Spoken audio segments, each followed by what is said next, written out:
Everyone settled? Perfect, good morning. My name is Bastian. I work at a company called SUSE. We do Linux, we do Kubernetes. I mostly do Kubernetes. Before I start with a bit of presentation, maybe a quick short of hands that I know at which stage in your container journey you are. Like, who is using containers in some form? Who's using containers in production? Keep your hand up if that is. Who is using Kubernetes in some form, played around with it, and who is using it in production somewhere too? Okay. So today I want to talk about managing Kubernetes clusters. And managing Kubernetes clusters, I call it from 1 to 1 million clusters. And also during the presentation, you will see and hear why 1 million is just not an arbitrary number, but actually there is some use case behind that. First, as a quick recap, let's start with containers. Containers are great because they enable us to bundle our application code, all the dependencies that we have, the language runtimes, libraries, web servers, everything we need to run our applications within one container image that we can then just easily distribute everywhere. I think this is nothing new for you.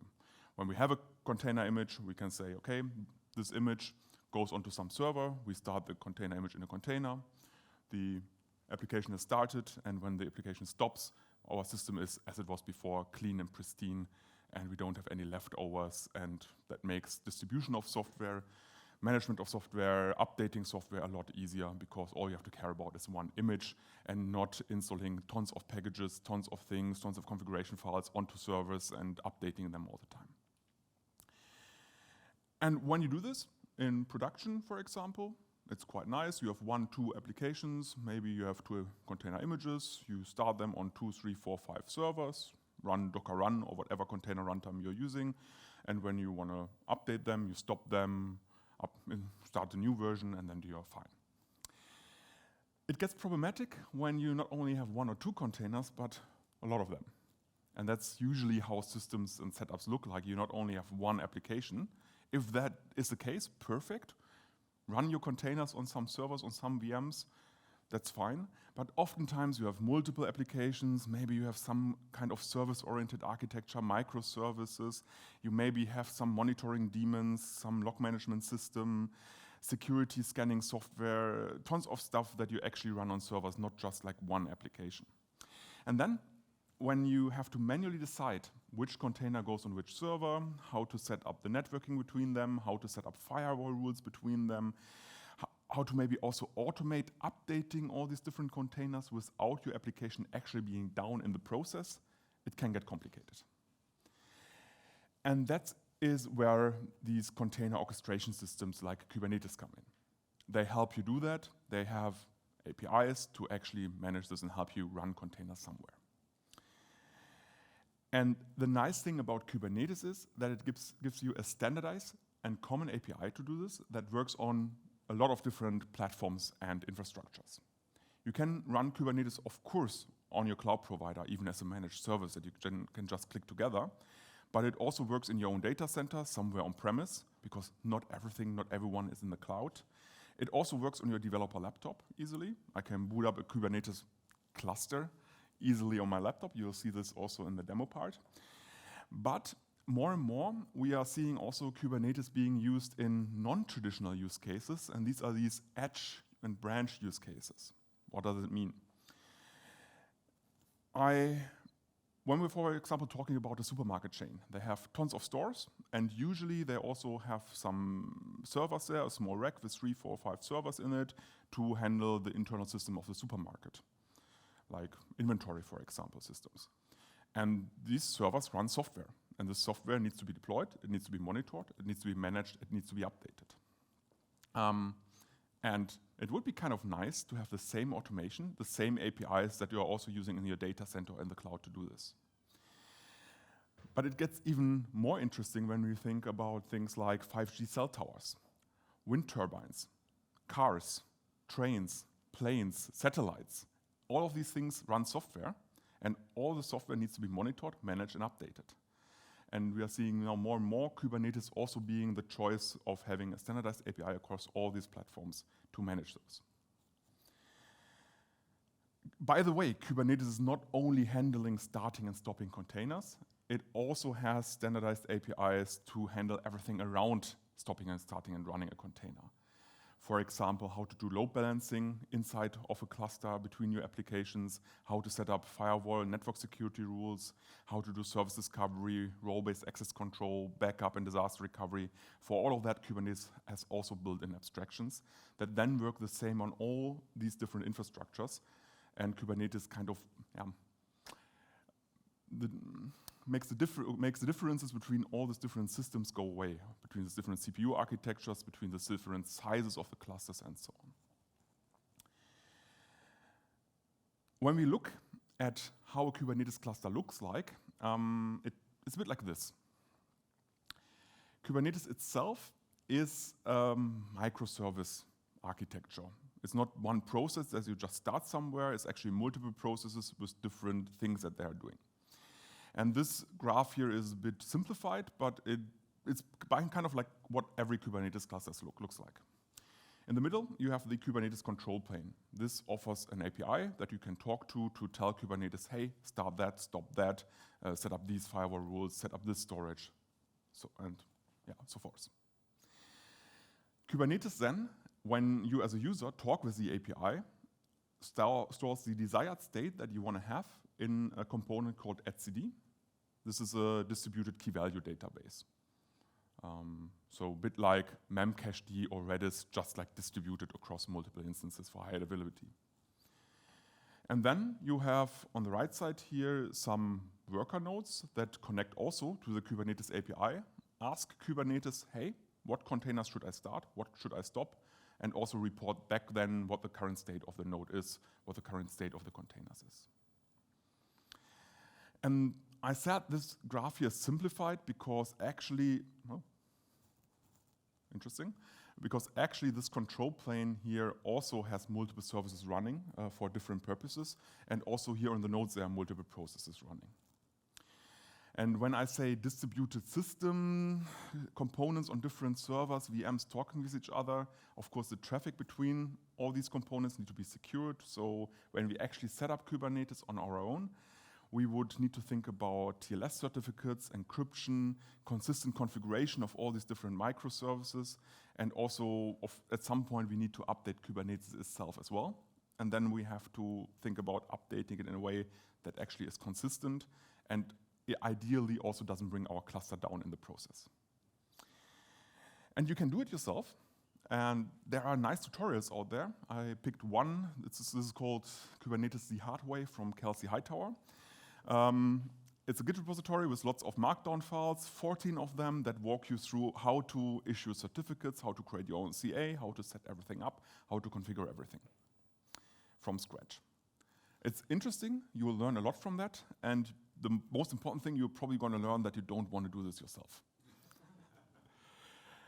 And for me, a nice analogy for that is also that's very similar to Linux. You can also, of course, start compiling your Linux kernel from scratch.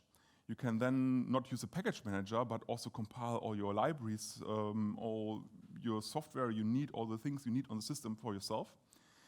You learn a lot by that. Install all the drivers and everything yourself. And also you'll learn you don't want to do this, you just want to use a distribution. Use Ubuntu, use Red Hat, use SLAS, use whatever is out there that helps you doing that because you want to install software, you want to run software, you don't want to compile Linux. And the same thing is now also happening with Kubernetes, or has been happening in the last years, that there are distributions out there that make this complicated thing go away and make it a lot easier for you to run and install Kubernetes on your systems. And there are actually a lot of these distributions for different use cases. So there's, for example, one distribution that is very good for running Kubernetes on these IoT and edge devices, which have a low amount of CPU memory available. There are other distributions that are very good to run Kubernetes on-premise on your own data center in an environment that is air-gapped, where you don't even have any internet connection. Like think about high-security government systems or military systems. There is no internet connection there. And there are, of course, also distributions out there that make it very easy to run Kubernetes on a cloud provider because they have their managed system. You click your Kubernetes cluster together, and within like 2 minutes and 3 clicks, you have a Kubernetes cluster without having to do all this manually. And the good thing is, regardless of the distribution, the Kubernetes cluster itself, when you use it and deploy your applications, behaves the same way because this is all standardized. One distribution I want to show you today, because I quite like it, is K3s. And the reason why I like K3s, because it's very easy and fast to get started with it. It's not the best distribution for all use cases. I probably would not run a 500 node cluster with K3s. But K3s is optimized to run Kubernetes on these IoT and edge scenarios. You can, for example, also run it on a Raspberry Pi. If you have a Raspberry Pi at home where you didn't know what to do with it, you can run Kubernetes on it. But of course, you can also run it on any kind of other VM or server. And the reason why it's so optimized and so fast to set up is that it contains everything that Kubernetes needs, all these different microservices, plus a lot of add-ons that make sense in every Kubernetes cluster, like a way, for example, to route incoming traffic inside of the cluster to the corresponding containers, or some internal DNS servers that you need. All of that is contained in one single binary. And this is just like 100 to 200 megs or so. And when you want to install it, you just start the binary. And then you have a single node Kubernetes cluster. You can also make this HA. You can to have multiple servers running one Kubernetes K3s and forming one cluster. This is all possible. And also all the built-in components are swappable, but then maybe choose a different distribution if you want to swap everything out, because K3s is opinionated. And because of this being this opinionated, it actually uses a very small amount of CPU memory, which is very nice if I want to run it on my laptop, because I don't have 64 gigabytes of RAM in a MacBook. That would be quite expensive. Or if you want to run it on a Raspberry Pi, you also don't have a huge amount of CPU memory available. It also supports ARM, which also is a nice feature, because it's coming up more and more. And of course, it's still a Kubernetes distribution that is certified by the Cloud Native Computing Foundation to be completely standard compliant. So if I want to run Kubernetes, I can use K3s, and within 20 seconds, you'll see this in a minute, you'll have a Kubernetes cluster. Awesome. Yeah, and if you have 1 or 2 clusters, maybe a development cluster somewhere or a production cluster somewhere, you choose your distribution, or if you're on a cloud provider, you click your cluster together, and then you're fine. You have a Kubernetes cluster, you can start deploying stuff. But unfortunately, in a lot of situations, it's not only 1 or 2 clusters you have to care about, because oftentimes a Kubernetes environment more looks like this. You have not only 1 or 2 clusters. If you start using it more and more, and you are a company that is a bit larger than maybe like 20, 30 developers, you end up maybe with not only 1 cluster in production, but maybe 5, 6 different ones, because you have multiple data centers. Maybe you're running some third-party software that, because of regulation, should be completely in separate environments or in a DMZ and not inside of your internal network. Maybe you also don't want to stick to 1 cloud provider, but because of reducing login, you want to go to multiple cloud providers. Maybe some stuff should be in your own internal data center. Other stuff should be scaled out to the cloud. So things can get complicated. Also for development and staging environment. Maybe I have 5 development teams, and it would be great if every team has its own cluster, so when they break something during development, other development teams are not affected by that. Could be a very good idea. And then, if you are in a company or an organization who actually has these edge scenarios where you have not only 1 location, but hundreds of them or thousands of them, think about factories, shops, or trains or something like that, then it gets not only to the tens or dozens of clusters, but maybe to the hundreds or thousands or millions of clusters. And at that point, it can be quite problematic to manage all these clusters, to keep them up to date, to keep Kubernetes up to date, to ensure the correct permissions, who is allowed to do what in which cluster, to ensure security and policies in every cluster, because you have to do this cluster by cluster, or you have to build up your own automation for it. An additional thing when we are talking about Kubernetes is that you not only have to manage the Kubernetes cluster itself. I just told you distribution, perfectly fine. 30 seconds, you have a Kubernetes cluster, fine. But you also have to manage your workloads inside of the cluster. And that in itself can become a challenge. To manage workloads, Kubernetes uses a declarative configuration. Everything in Kubernetes is a resource of a REST API, usually presented in YAML, and then you can create, retrieve, and update and delete these resources at the Kubernetes API to configure the desired state of the cluster, and Kubernetes then tries to bring the actual state of the cluster closer to the desired state all the time. Which means, if you get started with Kubernetes, you actually have to learn the Kubernetes API. And from these REST API resources, there are actually lots of them. It's not just start a container and have a resource for that. You also have resources for persistent storage, configuration maps, autoscalers, ingresses to route traffic, load balancers, network policy rules, and cron jobs, and tons of features. And writing YAML is not fun. So this is a deployment in Kubernetes, and you're not supposed to read it because it's way too small. And of course, it has a lot of craft in it. Like it has lots of labels that are not important, but it's not easy to get started with it, like with Kubernetes like that.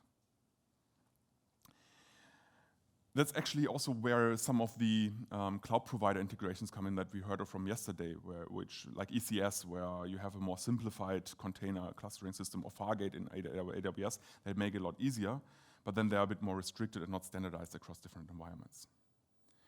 To make it even worse, the Kubernetes API actually can be extended, which is actually a great thing because you can create higher level abstractions on a standardized API. It's really, really good. For example, it makes it very easy to get TLS certificates from Let's Encrypt because there are API extensions about that. But then you also have to learn about them. So especially when we get started, and especially also when we have larger teams that should operate with Kubernetes, when not only ops people should manage this, but also dev people should look into a cluster, deploy the software in there, we need a way to make Kubernetes easy in provisioning and managing it, but also in using it and deploying software in it. And one tool I really like, of course I'm biased there, but one tool I really like is Rancher. Rancher is an fully open source, first of all, otherwise I would not be talking about this, Kubernetes management tool. And you can use it to manage everything from 1 to 1 million of Kubernetes clusters from a single pane of glass. And it also doesn't matter which Kubernetes cluster. Rancher supports all Kubernetes distributions that are standard compliant. So you can manage your K3s Kubernetes distributions on IoT and edge devices, as well as Kubernetes on your data center, but also all the managed Kubernetes distributions of cloud providers. And especially if you have such hybrid systems with some clusters here, some clusters there, some clusters there, you can put them all under one roof. And then you have a central UI to manage the versions of the Kubernetes clusters, to set up authentication, authorization, all the policies you need, monitoring, and so on. But you also have an intuitive UI to actually manage the applications inside of the clusters to make it easier so that you don't have to write all that YAML yourself. And you have a UI where you can click stuff together, and then maybe you can have a look at the YAML afterwards and put it into your Git repositories once you are happy with the result. And this is what I want to show you in the next part of the talk, in the demo, how to set this all up, how you can manage multiple Kubernetes clusters, and afterwards how you can also manage applications in them in a nice way. For that, I created a bit of infrastructure. So just to give you an overview, what we are going to see. First, we have one VM that I prepared, and this is going to be just a single node Kubernetes cluster running on K3s, just to show you how easy it is to set up K3s. Then I have 3 additional VMs, and these VMs will also form a Kubernetes cluster, and I'm going to install Rancher as a workload in it so that we have our central management tool. And I like to keep this separated from my other Kubernetes clusters. That's why I have this up here. To have a bit more power and test a bit more things, I also have 5 more VMs down here. These will also form a Kubernetes cluster that are already prepared, that has tons of stuff deployed in it, so that we have something to play around with. I also created a DNS record for my Rancher management server just so that I can easily use it in my browser and access it. And I have a small load balancer where the DNS record points to that load balances to these 3 VMs. And then to complete this, we will have 3 Kubernetes clusters, 1 single node one, 1 3-node one for our Rancher management server, and a 5-node one to play around with a bit more. And Rancher will be deployed as a workload inside of this cluster. So Rancher is in the end just a container, just a pod running inside of Kubernetes. And these 2 clusters will then connect back to Rancher so that I can manage them from a central interface. Okay. Let's try this out.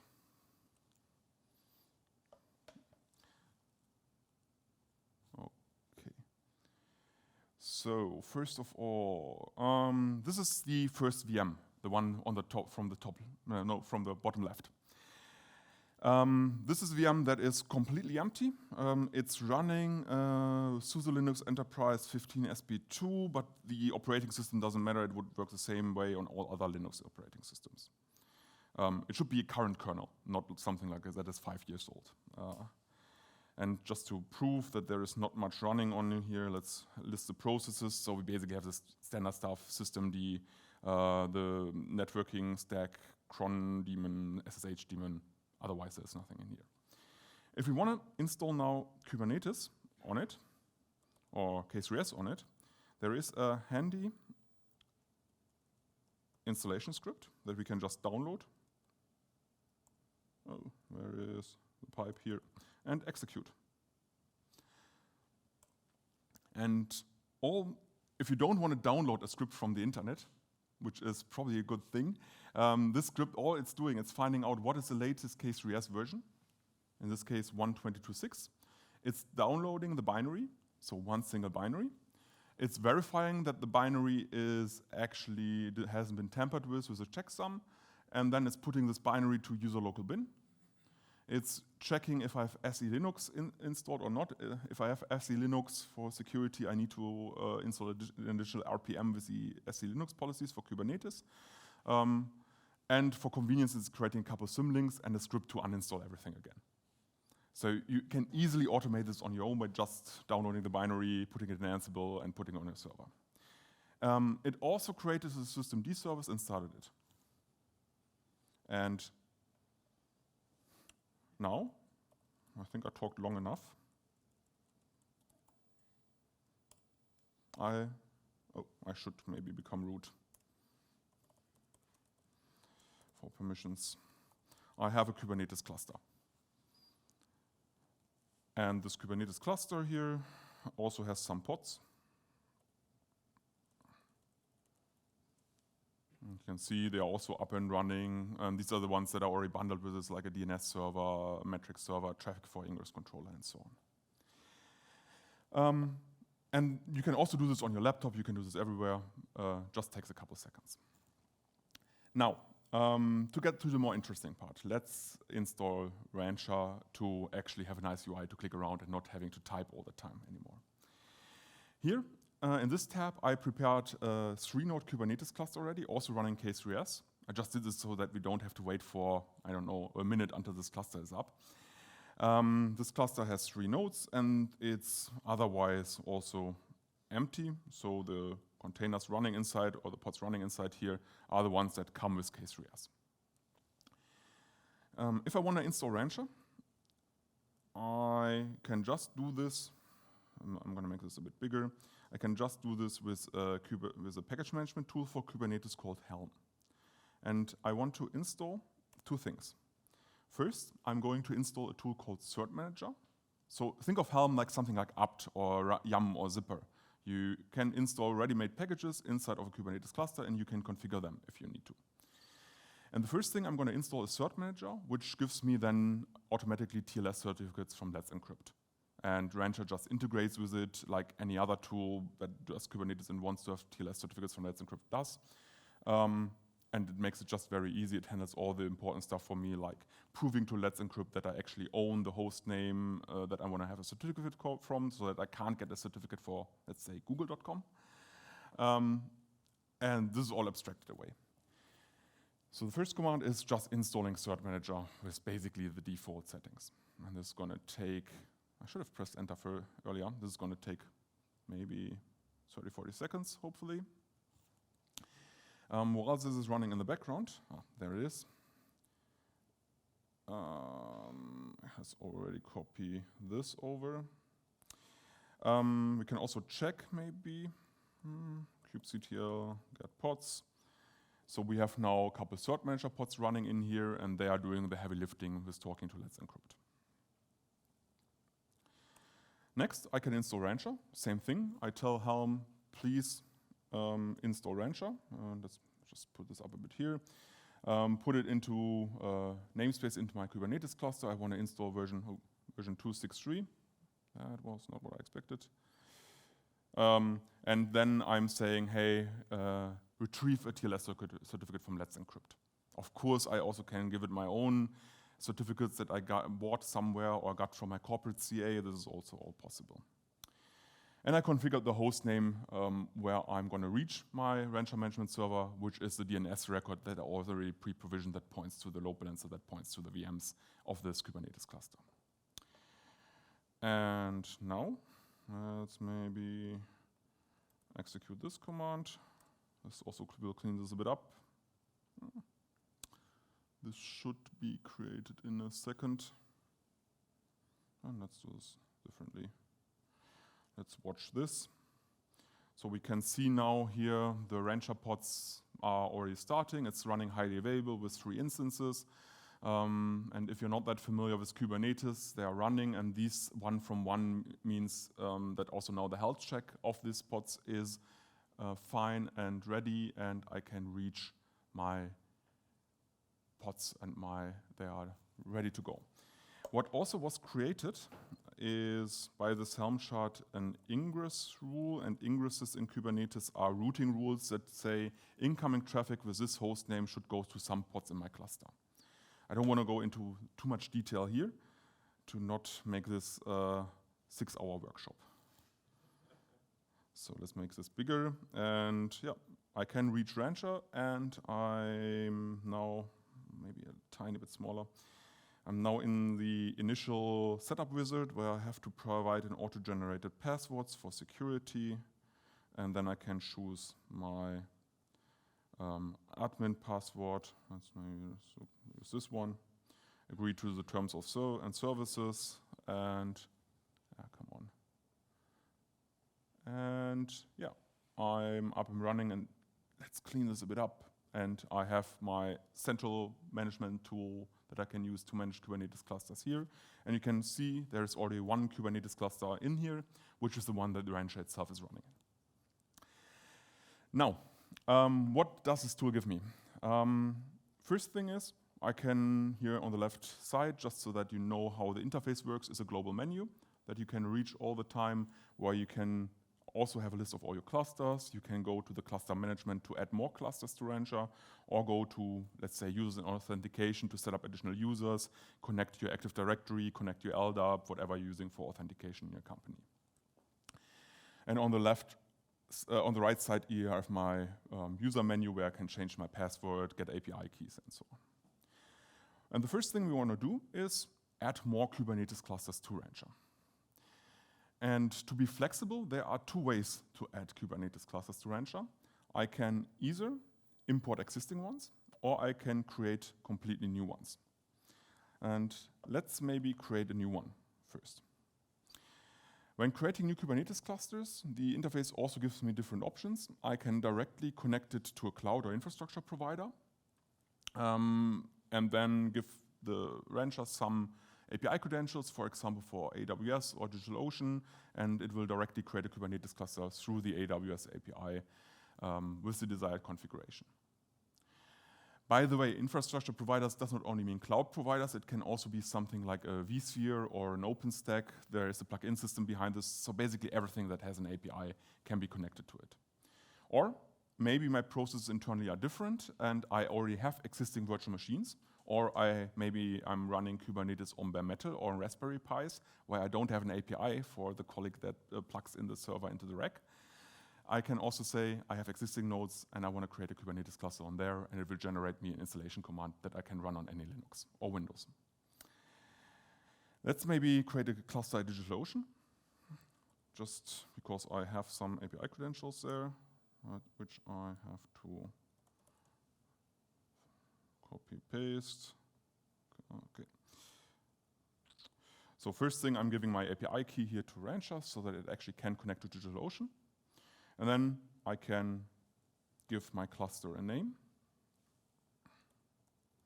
I can then choose how many virtual machines I want to have in this cluster. So maybe let's create 3 virtual machines. They should have all the roles in the cluster, so there should be worker nodes. These are the ones on the right that run my containers. They also should run the control plane and the etcd, but I can choose this freely. And let's maybe put them in the London region. Let's maybe make them a bit bigger. And I also can choose the operating system here. Of course, this looks different from cloud provider to cloud provider because they have different capabilities, what they're offering and how you can set up networking. DigitalOcean is very limited here. The second part is the same for every distribution or every infrastructure provider. I can choose the Kubernetes version I want to install. I can choose how my networking is configured. I can choose if I want to make backups or not and where they should be placed. I can also, for example, say where all the container images for Kubernetes should come from. Should they come from Docker Hub, from the public internet, or maybe from a private registry somewhere that I'm hosting internally. I can choose and configure what Kubernetes should do while it's being upgraded, and I can basically configure everything I can configure in Kubernetes. But let's keep this all to the defaults and just click create. And now Rancher will connect to DigitalOcean, boot up 3 VMs, and in 2, 3, 4 more minutes, once the VMs are booted and then Kubernetes installed there, this is a bit flickering, I will have a Kubernetes cluster. Let's add a couple more because I want to show a bit more of multi-cluster management. So let's go back here to clusters and say let's import an existing one because I already created the small K3s cluster. For importing, I just give it a name. Imported K3s. I can, of course, also choose here, I skipped over this earlier, which users or which groups should have access to this cluster, which permissions should they have in there, just with a nice form, and I don't have to write tons of YAML for this. And then click create. And now I'm going to get an import statement, if the demo gods allow,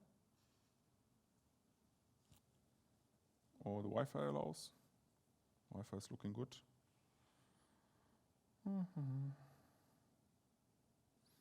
Worst thing that can happen. Let's refresh. Okay, it is here. Interesting. Okay, I get a registration statement. This is a standard Kubernetes manifest, and it just contains a deployment resource, which I can now apply to my Kubernetes cluster. So let's go back and ensure that I'm on the right tab. So this is the class I just created a few minutes ago. And if I just paste this command in here, this will download this generated manifest from my Rancher. So it's not coming from somewhere from the internet, it's coming from the Rancher I just installed. And it deploys, it creates a namespace and it deploys basically a small agent inside of my cluster. And this is now the only Rancher-specific thing that is inside of the Kubernetes cluster. It's a small agent, and this connects back to my Rancher management interface and makes this cluster manageable by Rancher. Which means the whole management system has a very low lock-in effect. If I want to get rid of Rancher because I don't like it or I'm using something else, you just delete this agent, delete the namespace, and then you have a normal Kubernetes cluster again. And this also ensures that it works with every Kubernetes distribution, as long as you can create a deployment. So let's maybe have a look at the running pods. And you can see here my cluster agent is up and running. And I should have now a connection also to this cluster here, and let's maybe just refresh, and we should see, yeah, the imported cluster here is already blue, so I can click on it. I'm gonna do this in a minute. First, let's maybe add 2 more clusters, just so that I have multiple one of them. So let's create the imported and prepared cluster that is a bit larger. This was the one that was in the bottom right with the 5 nodes. Okay. And this one is in this tab here, and I should have here 5 nodes. Yep. So I'm also going to import this one into my management. And just to make it a bit more interesting, let's also add some edge device to the cluster, because I'm also running Kubernetes on my laptop here. So I have a tool called Rancher Desktop installed. Rancher Desktop is something like, if you are familiar with Docker Desktop, very similar, but just open source. And even if you're in a large company, you don't have to pay for it. And it gives you a Docker daemon inside of a VM that runs on Mac, Windows, and Linux. And it also gives you a Kubernetes cluster if you want to. And I have a Kubernetes cluster up and running here in some version and running on Docker. And this one is in this tab here. So here I have my MacBook. And of course, I can also put in my MacBook cluster inside of Rancher. So let's call this maybe MacBook create. Oh, why did this make this uppercase? Interesting.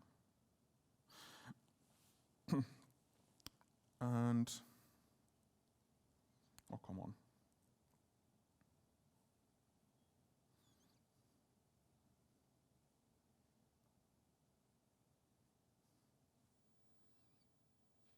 The demo gods are not with me today. Okay. But refreshing or I don't know, turning off and on again always helps. I'm going to import this cluster now also into my Rancher management server, and if I just watch the pods, you can also see the agent is up and running and starting here. And I should now have, if I go back to my clusters, yeah, my MacBook is still provisioning and waiting to be reconnected. My DigitalOcean cluster already have 1 of 3 virtual machines up and running and ready. And I have a couple other imported clusters here. Let's maybe dive down into one. And let's have a look at the interesting one first, which is the prepared one with the 5 nodes, because it just has a lot of things already deployed. So I can click on the cluster here. And now this will give me a view inside of the Kubernetes cluster and what's running inside of there. I get some information about the capacity of my cluster, that I have 5 nodes, how many CPU memory I have available. I also have some monitoring inside of here, which gives me a couple alerts. Maybe I should look into that at some point. I also get some metrics about my Kubernetes cluster and the API. And I can even dive down into here and open up a complete Grafana that is pre-configured with lots of data in it about my cluster, but also about all my workloads. And this is coming all out of the box. So I don't have to configure anything. I just click activate monitoring, and I have a complete monitoring active. For example, let's take a dashboard that show me the compute resources of my pods. I can go through all my namespaces, and I have a small web shop running in here, and I have all my pods from this, and I can, for example, check the front-end pod, how much CPU memory it's using. And of course, it's idling, it's not doing anything. That's why there are like lines here and not like spiky lines. But you can see already tremendous benefit to have this all integrated. On the left side here, I can then also see all the Kubernetes resources. I have a list of all my deployments. I can click on it, see, for example, here my shop, and there is an ad service that is currently doing something weird. I'm going to ignore this for now, but I want to click here maybe on the front-end deployment. Then can see in this front-end deployment there are 2 pods running. So I have 2 replicas. It's going to be highly available. And for every one of them, I can also click on them. I can see also here directly metrics and usage, CPU memory, network usage of this pod alone. I can directly from the UI view the live logs from this pod, or for debugging, execute an interactive shell or start an interactive shell directly in the browser to this pod to do some debugging and check what's happening there. This is all possible through the Kubernetes API with kubectl and other tools. The nice thing is I have a UI where I can click this. And I can not only see what is running and debug it, I can also create new things. For example, let's create a new deployment. Let's call this Nginx. Let's maybe use the Nginx image for this, and let's maybe open up port 80 so that I can reach it. And I can configure everything else that Kubernetes supports, like health checks, scheduling information, storage. I can override the command that is executed in the container. I can set up environment variables. I can set up lifecycle hooks, everything that Kubernetes supports. And I can click create, and it creates me the resource in the Kubernetes API. Of course, the Kubernetes API itself is not hidden. Like everywhere you can see you have the YAML specification, so I could now take this, maybe clean it up a bit and put it in my Git repository. But I don't have to start writing all of that from scratch. And let's go back to the detail page, and yeah, my Nginx is up and running, and I should also have a service here for load balancing, which makes it then accessible through some proxy. So yeah, works. I have a workload and expose the port 80 of it. And you have these UI integrations with all Kubernetes objects, so autoscalers, ingresses, everything that Kubernetes supports, as well as objects and resources that come from operators. For example, let's search for it because I don't want to click around. I have installed Cert Manager also in this cluster, and Cert Manager is a tool that actually extends the Kubernetes API with resources for certificates, and I also have them available here. I can look at all my TLS certificates from Cert Manager and have all the information also in the UI if they're expired or not. And that makes it a lot easier to interact with Kubernetes. Even if you know the API inside out, it's just a lot faster to click 3 times than to type 15 things. There's tons of more stuff in there. I don't want to go into too much detail on this, but there are things like service meshes, logging inside included. There are tools for persistent storage. There is a whole application marketplace that I can use to add additional applications from third-party repositories or from my own repositories to it. What I want to show as a last thing, though, is if I have now here 5 clusters, and you can imagine this could grow, there is probably a certain amount of things that I want to deploy to all clusters. Think about policies, for example, where I want to configure that only certain containers from certain registries should be deployed to my clusters. So there is a policy mechanism, and I can have emission control for it. Or maybe a monitoring configuration daemon I want to deploy to all of my clusters. Maybe with slight variations, but 90% is the same. Or I have 15 dev clusters for 15 different teams, and probably all should have a copy of my database inside of them. And I just want to manage that centrally somehow. There are tons of use cases where you have multiple clusters, and you want to deploy the same thing in multiple clusters. And to help you with that, Rancher has a very nice continuous delivery feature included that you can use to deploy resources in a GitOps way to multiple Kubernetes clusters. Let's have a look.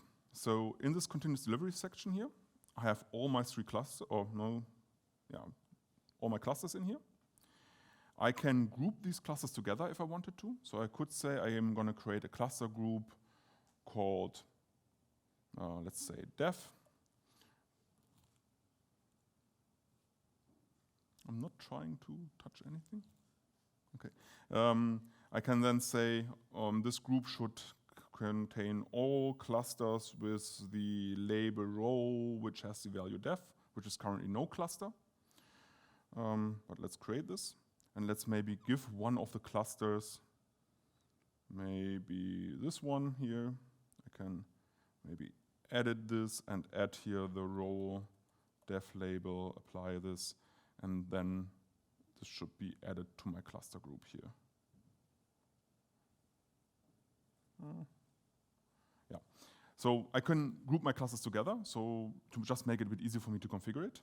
And then I can register centrally here Git repositories. And I prepared one of them, and this is the wrong one. I could have opened the tab before. You can see I haven't done this in 2 years. Okay. So I prepared one repository, and the interesting stuff is this subdirectory. Here's this fleet examples, and at the moment it just has a hello world directory. And let's make this a bit bigger so that you can also read this. So let's copy that URL. This is of course now a public Git repository, just to make it easier for me, but I could also use private Git repositories. And let's create a new Git repository here. I'm going to give it a name. I'm going to enter the repository URL. And I just need the repository URL and not all the GitHub subpasses. I can choose which branch to watch. I can set up authentication, of course. I can set up TLS settings. If it's, for example, an internal GitLab that has a TLS certificate from my own corporate CA, I can add the CA certificates here, or accept any insecure certificates, which you should not do. And I can decide if I want to watch the complete repository, or maybe just the fleet examples subdirectory, because I have tons of stuff in there. And then I can decide to which clusters, or cluster groups, or maybe to all clusters, the content of this Git repository should be deployed to. And let's just pick all clusters. And I'm going to click Create.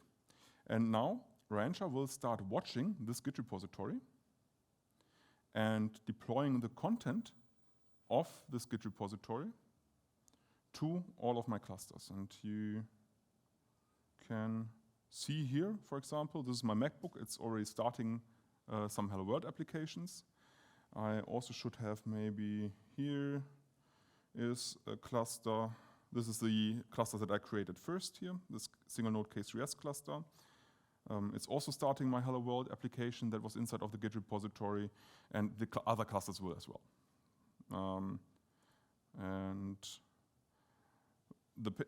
Of course, I also get an overview. So here you can see I have the different deployments and services that are inside of this Git repository. These are just plain Kubernetes resources, and I have them available in all my clusters. And I can even see the state of it. I can click on it to get back to the details. And every time now I'm going to edit and change something inside of this Git repository, the changes will also be applied to all attached clusters. So let's maybe open this up in an editor. If you didn't know, in GitHub you can just press dot and it opens up a VS Code inside of a browser. Very handy. And let's maybe, so this is the Hello World application in this fleet example subdirectory. There is a deployment here. There's a service here. And let's maybe just add an additional thing to show that you not only can put Kubernetes manifests in here. Let's maybe copy this folder and let's paste this in here. So here I'm doing something different. I'm actually not installing just plain Kubernetes manifests. I'm using this package manager Helm to install a Helm chart from some remote repository. I'm configuring this, and I'm also saying in a cluster group with some customizations that I want to configure it differently, and let's maybe call the cluster group dev. So maybe for most of the clusters, I want to configure it like this with a node port service, but for my dev clusters, I want to configure it with a cluster IP service. For whatever reason, doesn't make any sense, but it probably would be, what would make sense here is to configure different passwords, different URLs, stuff like that that changes from environment to environment. And if I just now commit this,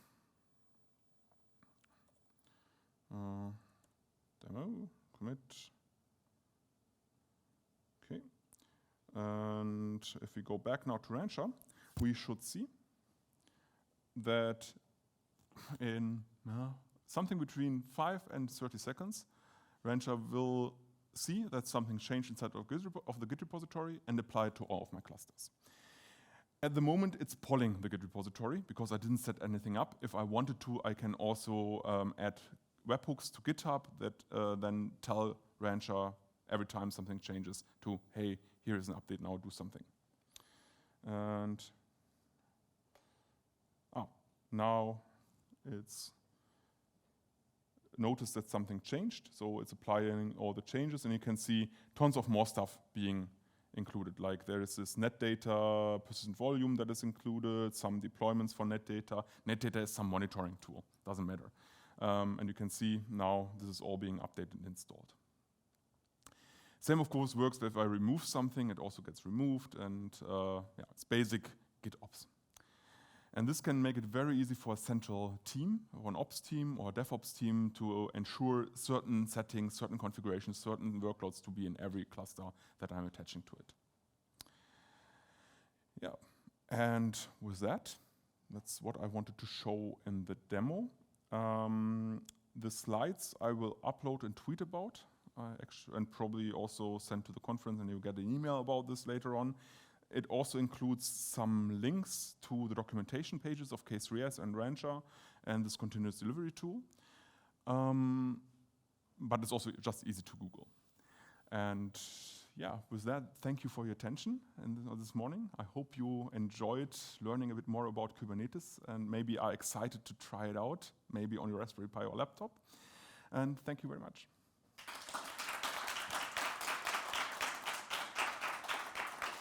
And we have, I think, 6-7 minutes for questions that we can use. So one here at the front. You can also just shout it out and I repeat it for the recording. It's fine. Yeah, so if you're using, or if you wanted to use like a configuration as code type setup with this, do they work well together, or is there a risk of it sort of diverging? Okay, so the question is, what about infrastructure as code systems? Do they conflict, or does it work well together? First of all, this continuous delivery system is infrastructure as code, because I put Kubernetes manifest inside of Git repository. This is infrastructure as code. And I also can use the system to not only create deployments, I can also create complete Kubernetes clusters through it, because everything that Rancher stores in the UI is in the end also Kubernetes manifest. So I can use Rancher to manage Rancher, which through GitOps ways. And of course, you can also connect it with any other infrastructure as a code system like Terraform or so that interacts with the Kubernetes API, because in the end, the source of truth is Kubernetes. Rancher stores everything in Kubernetes, and if it's in Kubernetes, it's the source of truth. The only thing you have to maybe, where you could conflict is when you, for example, use Terraform to create some deployment, and then you use this continuous delivery GitOps thing to change this deployment. Because then you have two tools managing the same resource. That could conflict, but it's probably not a use case that makes sense. But otherwise, you can use multiple tools, and you can easily integrate everything together, and abstract the differences away again, yeah. Did this answer your question? Or? Yeah, I think so. Okay, perfect, yeah. Would you be able to use this tool in a way to maybe spin up temporary clusters for testing purposes? Absolutely. So the question was, can you use this tool to spin up temporary clusters for testing purposes? Yes. So you can, there are multiple things you can do. For example, one thing I've been doing quite a bit is, because K3S is so easy to set up, I'm actually put this into my GitLab or GitHub pipeline. So I have a stage that just boots up a K3S cluster and tests then the Helm chart and the deployment and then kills the K3S cluster. Of course, then I'm not attaching it to Rancher because it only lives for 50 seconds or something. It doesn't make sense to put it into a central monitoring tool or a central management tool. But you can imagine, for example, that you have a continuous delivery pipeline that creates a staging cluster, then deploys an application in there, actually exposes this also through Ingress, so that testing QA team, a marketing team can actually check this, maybe already make screenshots. And when you say, I'm going to promote this now to production, you delete the staging cluster again. So something like that definitely works. Yeah. How does it handle like stateful sets? Mm-hmm. So the question is, how does it handle stateful sets? Like Kubernetes is doing it. Yeah. You mean the continuous delivery tool, or? One of the things like I tend to struggle with is setting up sets for like databases, that sort of thing. I just wondered how. Yeah, there is nothing special about this. So in the end, All what Rancher is a nice UI around in front of the Kubernetes API. So it handles these stateful sets exactly like Kubernetes is doing, which means, of course, running persistent databases inside of Kubernetes cluster can be a bit challenging depending on the database and how good Helm charts or operators are to help you with that. My suggestion there is also nothing to do with Rancher, Kubernetes in general. If you're on a cloud provider, use the managed service of a cloud provider because you don't want to run databases yourself if you don't have a very good reason for it. And it's usually cheaper to just buy it managed from someone else. If you need to run it inside of your cluster, and if you need to run it inside of a cluster, could also mean, for example, for development clusters, maybe you don't need high availability, then you just run one pod in a cluster, but for production use a managed service. Look at Helm charts or Kubernetes operators that are from the database vendor or some big user of the database, and don't deploy this from scratch on your own. Don't click your MySQL database on it. There are people already done this for you and made a lot of the hard and complicated decisions for you how to configure it correctly. Yeah, maybe this also, if you have more questions about this, we can also discuss this over lunch. So just come find me and I can tell you about a bit of the pains I had and how I solved them running databases. Any other question? Okay, then we're also at the top of the hour. And again, thank you very much and enjoy the rest of the conference.